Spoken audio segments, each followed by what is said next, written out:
सौ सिंधुताई सपकाळ माई यांच्या सहवासातील आठवणी, अनुभवाची शिदोरी, आमची माई.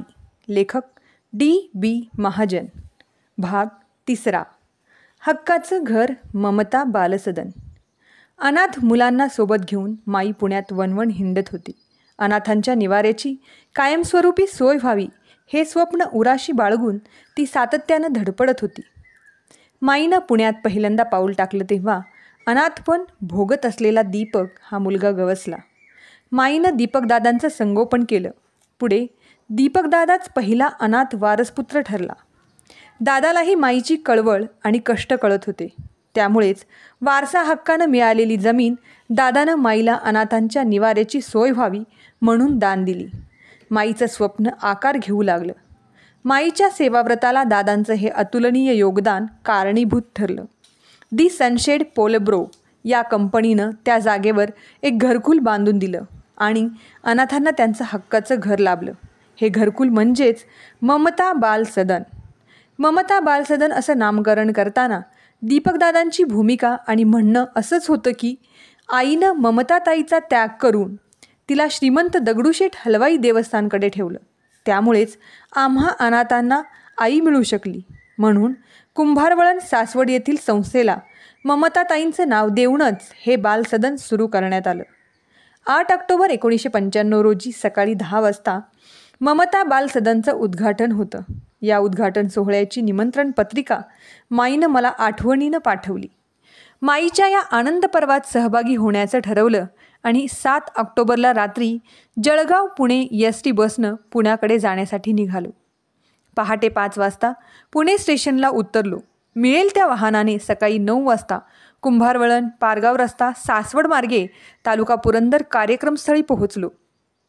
दीपकदादा, ममताताई आणि अरुण भाऊ यांच्या भेटी झाल्या.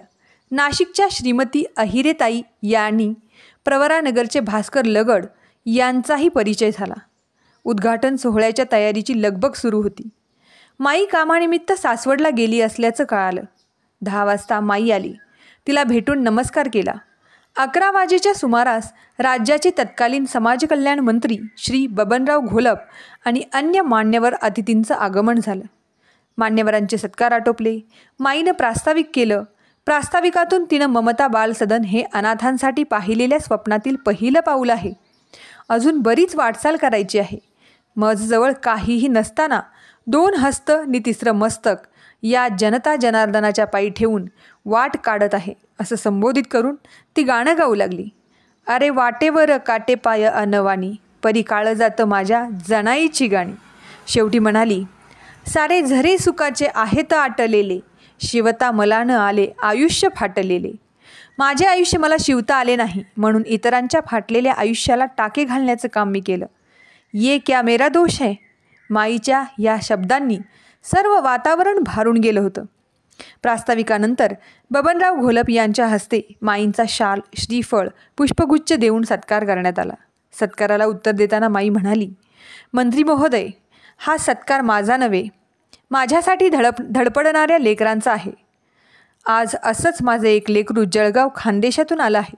ही माझी लेकरं माझ्या अनाथ मुलांना 2 वेळेचं जेवण मिळावं म्हणून धडपडत असतात. तेव्हा सत्कार करायचाच असेल तर मंत्री महोदय साहेब, या धडपडणाऱ्या लेकरांचा करा. असं म्हणून माईनी मला आवाज दिला, बाळ, DB स्टेजवर ये रे. मी भांबावलो होतो. माई आता काय करते कळेना. काहीही सुचत नव्हतं. पुन्हा माईनं माझं नाव पुकारलं. आता मात्र मी गर्भगळीत झालो. बळ एकवटून पुन्हा उभा राहिलो आणि गर्दीतून वाट काढत स्टेजवर आलो. माईनं तिच्या अंगावरची शाल घोलप साहेबांच्या हाती दिली आणि त्यांनाच सूचित केलं की साहेब, या माझ्या DBचा सत्कार तुमच्या हस्ते करा. श्री घोलप यांनी ती शाल माझ्या अंगावर पांघरली. श्रीफळ, बुके दिला. आता तर मी घाबरलोच होतो. स्टेजवर राज्याचे मंत्री, अन्य महत्त्वाचे अतिथी, समोर प्रचंड जनसमुदाय. माझे पाय लटपटू लागले. अंगाचा थरकाप उडाला. क्षणभर माईकडं पाहिलं. तिच्या डोळ्यातील तेज, चेहऱ्यावरील प्रसन्नता निहाळली आणि माईपुढे नतमस्तक झालो. स्टेजवरील सर्व मान्यवरांना नमस्कार केला आणि खाली उतरून पुन्हा जनसमुदायात जाऊन बसलो. मनामध्ये विचारांचं काहूर सुरू होतं. माईनं आज असं का करावं? उद्घाटन सोहळा आटोपला. मंत्री, अतिथी रवाना झाले. आणि माईंसह आम्ही सर्वजण जेवायला बसलो. माझ्या मनातील विचार काही थांबेनात. जेवणं आटोपली. माईजवळ गेलो आणि विचारलं, माई, तू आज माझा सत्कार का करून घेतलास ग? मला ते आवडलं नाही. माईनं उत्तर दिलं, वेडा आहेस? माझ्या सेवाकार्यात तुझंही योगदान तेवढंच मोलाचं आहे. तुझ्यासारखी धडपडणारी मुलं जेव्हा माझ्या अनाथांसाठी काम करतात तेव्हा कुठं सौ सिंधुताई सपकाळे या जगाला कळते. आज तुझ्यासारखी अनेक मुलं या माझ्या यज्ञात सहभागी आहेत. तू खानदेशहून पुण्यात आला होतास. एक प्रातिनिधिक सत्कार म्हणून तुझा उल्लेख केला, एवढंच. या उत्तरानं माझं समाधान झालेलं नव्हतं. कारण अनाथांच्या सेवेतील माईचा त्याग, समर्पण आणि कळकळ हीच आमच्यासाठी सर्वश्रेष्ठ होती. म्हणून माईला विनवलं की, माई, आमचा सत्कार करण्यापेक्षा तुझ्या सेवेतूनच आनंद मिळू दे. तुझ्या सेवाव्रतापेक्षा आम्ही कोणीही मोठे नाहीत. बस समजून घे आम्हाला. दिवसभर हा आनंद सोहळा अनुभवत होतो.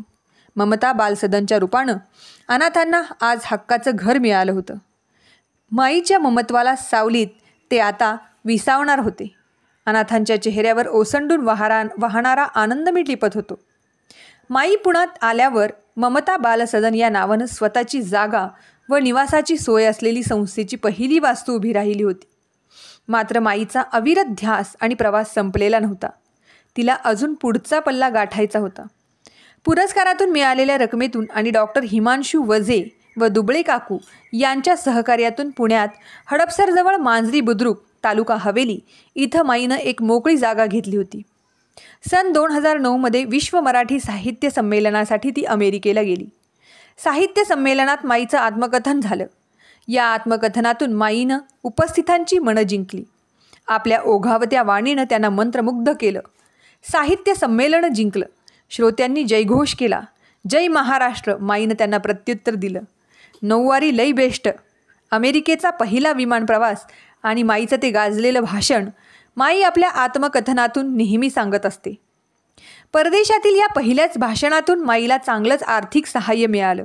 त्यातून उभी राहिली पुण्यातील दुसरी संस्था सन्मती बालनिकेतन. मात्र त्यापूर्वीच चिखलदरा हिल स्टेशन येथे माईची सावित्रीबाई फुले मुलींचे वसतिगृह ही संस्था सुरू होती.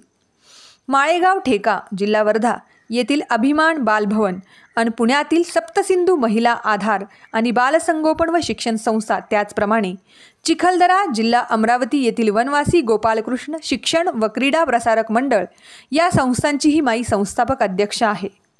शासनाचं कुठलंही अनुदान मिळत नसताना पुणे जिल्ह्यात 2 आणि विदर्भात 3 अशा 5 संस्था उभ्या करणं ही अर्थातच सोपी गोष्ट नव्हे. पण माईची जिद्द, चिकाटी, कठोर परिश्रम, दुर्दम्य इच्छाशक्ती आणि प्रचंड आशावाद याचंच हे फलित आहे, यात शंका नाही. अनुभवाची शिदोरी आमची माई, आजचा हा भाग 3. आपल्याला कसा वाटला हे कमेंट करून नक्की सांगा. लाईक, शेअर आणि सबस्क्राईब करायला विसरू नका. भेटूयात पुढच्या भागात. तोपर्यंत नमस्कार.